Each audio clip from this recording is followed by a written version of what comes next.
Amigos do Quatro Maiores, eu sou o Delazar e trago até vocês as informações dos quatro maiores times de São Paulo. Se você é torcedor do São Paulo, do Corinthians, do Palmeiras, do Santos, seja bem-vindo ao nosso canal. Se você curte futebol, informação é aqui. E hoje é dia de majestoso. De um lado, o instável Corinthians, de outro lado, o invicto time do Zubeldia nas suas mãos.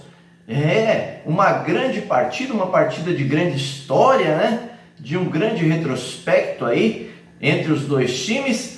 E você vai acompanhar aqui todas as informações desse grande jogo, onde assistir ele, quantas vezes se enfrentaram, né? As novidades dos bastidores e tudo mais você vai conferir aqui. E antes que você fique bem informado, eu peço, se você ainda não é inscrito no canal, se inscreva no canal, né? Isso ajuda muito a gente. Deixa aquele like aí maroto, como diz meu filhão, né? Para que a gente continue crescendo e continue trazendo informações para vocês sobre o futebol e os quatro maiores todos os dias, tá bom? Então, sem mais delongas, vamos lá, né? Vamos falar desse jogão aí.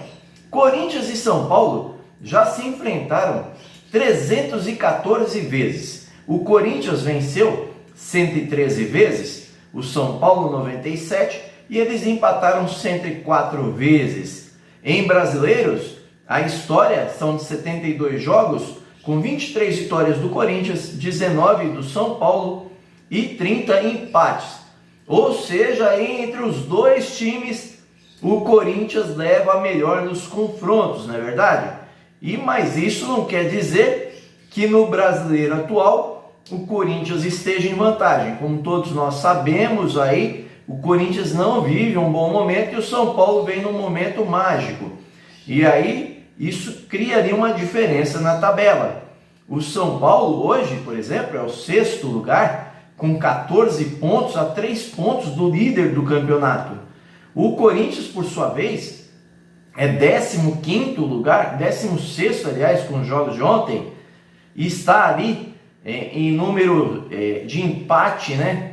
Com o 17º, e tem jogos a mais até que dois times que estão lá embaixo.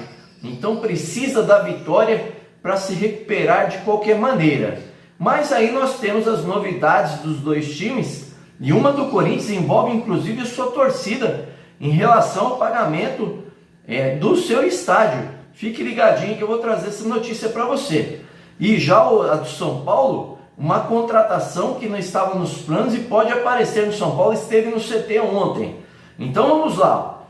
O São Paulo, para esse jogo, ele tem a volta de Arboleda, que foi poupado contra o Criciúma, tinha um problema ali de bolhas no pé, e aí ficou fora, mas está recuperado, deve jogar ao lado de Alan Franco na zaga, né?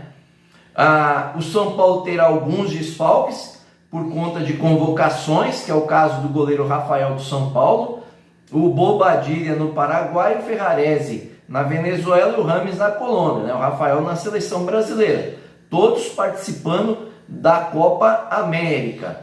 O Lucas, a grande dúvida, Zubeldia vai usar ele na ponta ou vai usar no meio? Ele rende melhor no meio, mas o Zubeldia quer usar o mesmo esquema tático que usou no jogo anterior contra o Inter, quando empatou por 0-0, mas foi prejudicado. Poderia ter vencido o jogo, não fosse um gol mal anulado do Caleri.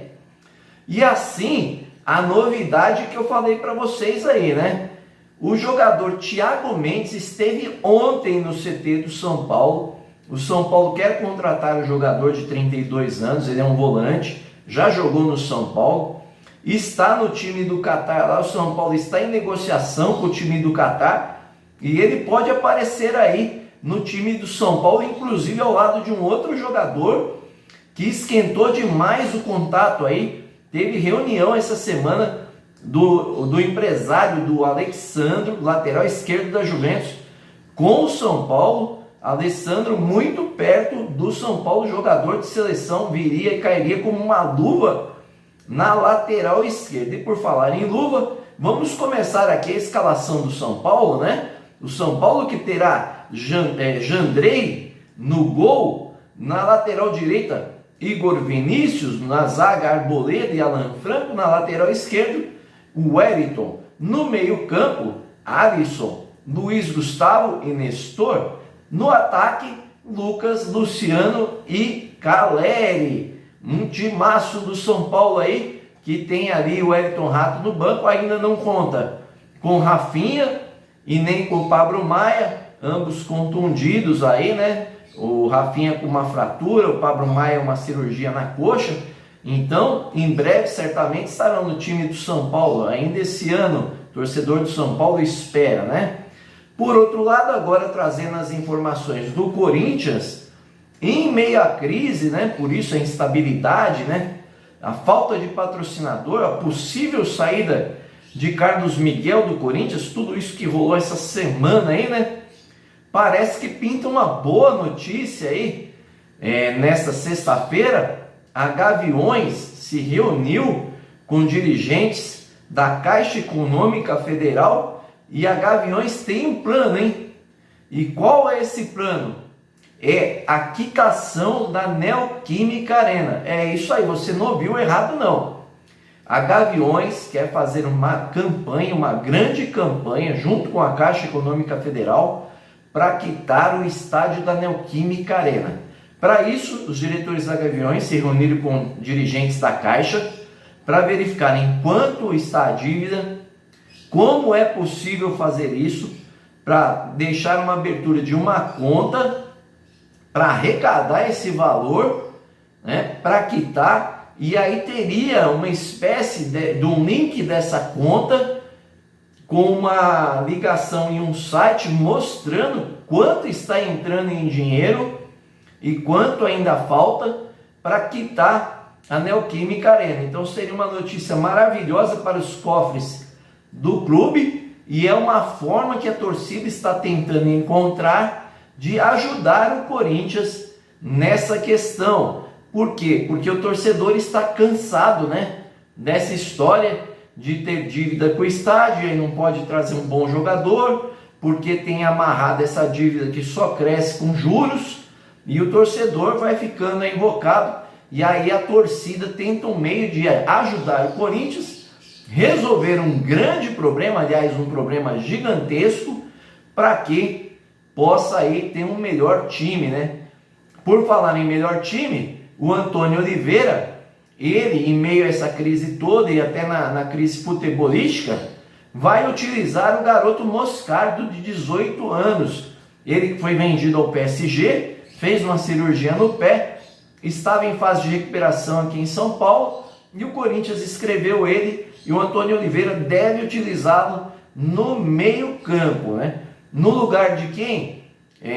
Com a falta ali do Michael machucado, que não volta esse ano, e com a questão do Fausto Vera, que é pretendido por Atlético Mineiro e Boca Juniors, o garoto vai ser aproveitado no meio campo. O Fausto Vera aí, que muito provavelmente deve ir embora do Corinthians, o Corinthians vai tentar recuperar pelo menos o investimento. E quem foi embora foi Raul Gustavo. Na quinta-feira ele acabou o seu vínculo com o Corinthians. O Corinthians ainda vai ter um ressarcimento aí com relação ao valor, porque o Tijuana do México está levando o jogador. Então o Corinthians facilitou para que o Corinthians ainda recebesse um valor dessa negociação. O Corinthians tem 6 desfalques nessa partida. Gustavo Henrique e Garro estão suspensos. Félix Torres e Romero em suas respectivas seleções do Equador e do Paraguai. O lateral direito Fagner contundido ainda no músculo posterior da coxa, e o Pedro Henrique continua com a lesão também no músculo posterior da coxa esquerda. Assim, o Corinthians deve vir como para o jogo, ainda com Carlos Miguel no gol, Mateuzinho na lateral, Kaká e Caetano na zaga, Hugo na lateral esquerda. No meio campo, Ranieri, Moscardo ou Breno Bidon, Igor Coronado. No ataque, Gustavo Mosquito, Yuri Alberto e Wesley. Quem apita esse jogo do São Paulo com o Corinthians é Ramon Abate Abel. Nas bandeiras, Fabrício Vilarinho da Silva, Henrique Nel Ribeiro. No VAR, Igor Júnior Benevenuto. Então é isso aí, torcedor do São Paulo e do Corinthians. Depois da partida, deixo aqui o meu convite. Faremos a live com análise e comentários desse jogão. E eu peço, se você gostou mesmo daí das notícias, deixa aquele like maroto, como diz meu filhão. Se inscreva no canal, acione o sininho de notificações e, claro, né, compartilhe com os amigos e com a família. Isso ajuda muito a gente, tá bom? Valeu, um grande abraço!